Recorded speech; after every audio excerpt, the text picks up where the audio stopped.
بسم اللہ الرحمن الرحیم نحمدہ ونصلی علی رسولہ الکریم اما بعد۔ تعارف سورہ شورى۔ اس سورت کا نام سورہ شورى ہے اور قرآن پاک کی موجودہ ترتیب تلاوت میں اس کا شمار 42 ہے۔ اس سے پہلے 41 صورتیں ہیں اور نزول کی ترتیب میں اس کا شمار 62 ہے۔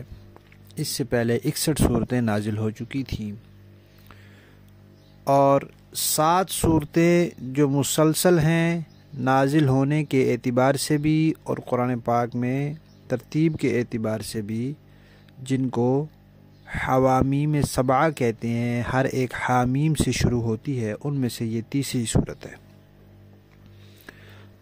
اس صورت کے 5 رکوع ہیں، 53 آیات ہیں اور 869 کلمات ہیں، 3585 حروف ہیں۔ یہ بھی مکی صورتوں میں سے ہے۔ البتہ بعض مفسرین نے اس کی 4 آیات کے بارے میں فرمایا ہے کہ وہ آیات اس کی مدنی ہیں، باقی ساری صورت مکہ مکرمہ میں نازل ہوئی ہے۔ اس سے پچھلی صورت کے آخر میں اللہ تعالیٰ نے مشرکین کو ڈانٹ اور تنبیہ فرمائی تھی کہ وہ قرآن سے منہ موڑ لیتے ہیں۔ اب اس صورت کے آغاز میں بھی اللہ تبارک و تعالیٰ قرآن پاک کی صداقت کا تذکرہ کر رہے ہیں اور قرآن پاک کی طرف ترغیب کا تذکرہ فرما رہے ہیں۔ مشرکین مختلف باتیں کہتے رہتے تھے، جن میں سے ایک بات یہ تھی کہ اللہ تعالیٰ نے تو کبھی بھی کسی کو نبی نہیں بنایا، اور ایک بات یہ کہتے تھے کہ بھئی نبی پاک صلی اللہ علیہ وسلم سے وہ کہتے تھے کہ آپ جو باتیں کہتے ہیں پچھلی کتابوں میں ہمیں آپ کی باتوں کے خلاف باتیں ملتی ہیں۔ اسی طرح وہ یہ بھی کہتے تھے کہ پچھلی شریعتوں کے جو علماء ہیں آپ کی اور ان کی باتوں میں بھی اختلاف ہے۔ تو ان تینوں باتوں کا اللہ تعالیٰ نے اس صورت میں جواب دیا ہے۔ پہلی بات کہ بھئی یہ نبی پاک صلی اللہ علیہ وسلم پر جو وحی آ رہی ہے یہ کچھ صرف ان پر نہیں آئی، اس سے پہلے بھی انبیاء تھے، ان پر بھی اللہ تعالیٰ کی طرف سے وحی آتی تھی۔ اور یہ جو تم کہتے ہو کہ پچھلی کتابوں میں ہمیں ایسی باتیں ملتی ہیں جو آپ کی دعوت کے خلاف ہیں، تو اس کی وجہ یہ ہے کہ یہود و نصارہ نے اپنی کتابوں میں تبدیلی کر دیا، رد و بدل کر دیا، تحریف کر دیے۔ اور یہ جو کہتے ہو کہ ان کے علماء کی باتیں آپ کی باتوں سے مختلف ہیں، ان کے خلاف ہیں، متضاد ہیں، تو اس کی وجہ بھی یہی ہے کہ انہوں نے اپنے دین کو چھوڑ دیا ہے اور اس میں الگ راہ نکال لیا، اور جس طرح اللہ تعالیٰ نے ان کو فرمایا تھا اس پر وہ قائم نہیں رہے۔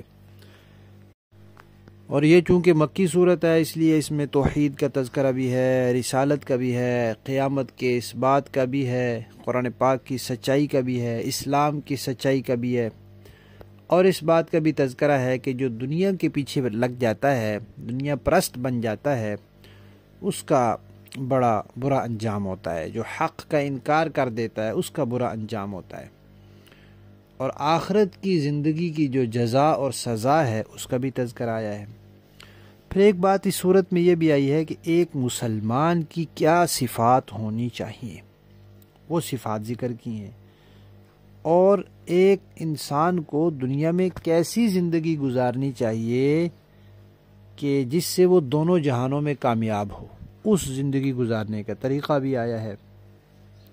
پھر کفار طرح طرح کی باتیں کرتے تھے، تکلیفیں دیتے تھے، جس سے نبی پاک صلی اللہ علیہ وسلم کو پریشانی ہوتی تھی۔ آخر آپ بھی انسان تھے، تو اللہ تعالیٰ نے نبی پاک صلی اللہ علیہ وسلم کو تسلی دی ہے، اور یہ حقیقت بھی صورت میں واضح کی ہے کہ یہ دنیا امتحان گاہ ہے، اور جو کچھ اعمال یہاں انسان کرے گا اس کی پھر اللہ تعالیٰ کے ہاں جواب دہی ہوگی۔ ایک بات اس صورت میں یہ بھی آئی ہے کہ جتنے بھی انبیاء آئے ہیں سب توحید والے تھے، سب قیامت کے عقیدے والے تھے. تو یہ سب انبیاء کی وحدت ہے. دین سب انبیاء کا ایک ہے، یعنی بنیادی عقائد جو ہیں وہ سب انبیاء کے ایک ہیں. اور نبی پاک صلی اللہ علیہ وسلم پر اللہ تعالیٰ کی طرف سے جو فرائض عائد ہوئے ان کا بھی اس میں تذکرہ آیا ہے، اور قرآن کے ماننے والوں نہ ماننے والوں کا انجام بھی آیا ہے. انسان سے کوئی غلطی اور خطا ہو جائے تو پھر وہ کس طریقے سے اللہ تعالیٰ سے معافی مانگے، وہ معافی مانگنے کا طریقہ بھی آیا ہے. اس بات کا تذکرہ بھی صورت میں آیا ہے کہ دنیا کی چیزیں عارضی ہیں. اور ایک اہم بات، اس صورت کا نام ہے سورہ شورا، اور اس کی آیت نمبر 38 میں اللہ تعالیٰ نے مشورے کی اہمیت کو ذکر کیا ہے کہ مسلمان آپس میں مشورہ کیا کریں. حتیٰ کہ نبی پاک صلی اللہ علیہ وسلم جن پر اللہ کی طرف سے وحی آتی تھی ان کو بھی اللہ نے فرمایا کہ صحابہ کرام سے مشورہ کیا کریں. تو مسلمانوں کو مشورے کی اہمیت سکھلائی ہے.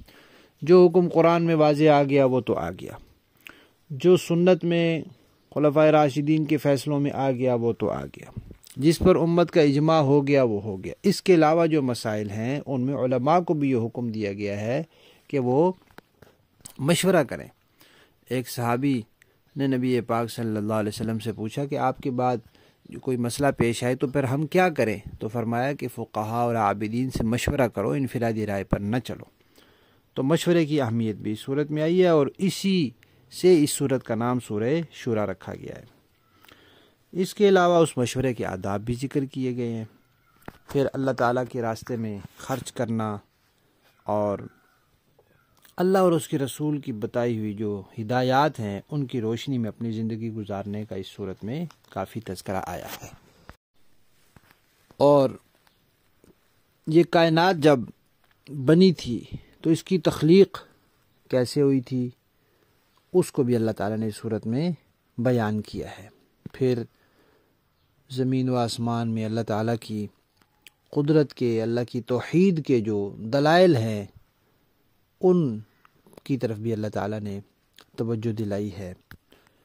کفر کی اور شرک کی برائی کو اللہ تعالیٰ نے بیان کیا ہے. جب قیامت کا تذکرہ آیا ہے تو قیامت کے ہولناک منظر اللہ تعالیٰ نے ذکر کیے ہیں. یہ سب کچھ ذکر کرنے کا مقصد کیا ہے؟ کہ انسان کفر اور شرک سے اور نافرمانی سے بچ جائے.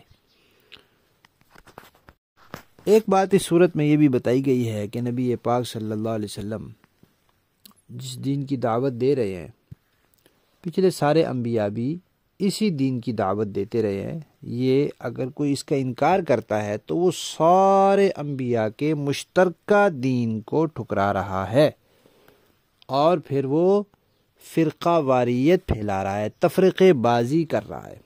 قرآن، سنت اور صحابہ اکرام سے ہٹ کر جب انسان کوئی راستہ اپناتا ہے تو وہ فرقہ واریت کا راستہ ہوتا ہے، وہ تفرقے بازی کا راستہ ہوتا ہے.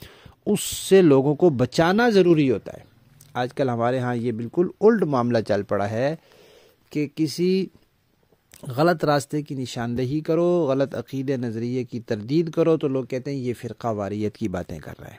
حالانکہ فرقہ واریت کا مطلب ہے الگ راستہ نکالنا، پہلے سے آئے ہوئے راستے سے علیحدہ ہو جانا. تو قرآن، سنت اور صحابہ اکرام کا راستہ پہلے سے آ رہا ہے، یا آج کے جو لوگوں نے نئے نئے راستے بنائے یہ پہلے سے آئے ہوئے ہیں؟ اللہ کی رسی تو وہی ہے، قرآن، سنت اور صحابہ اکرام.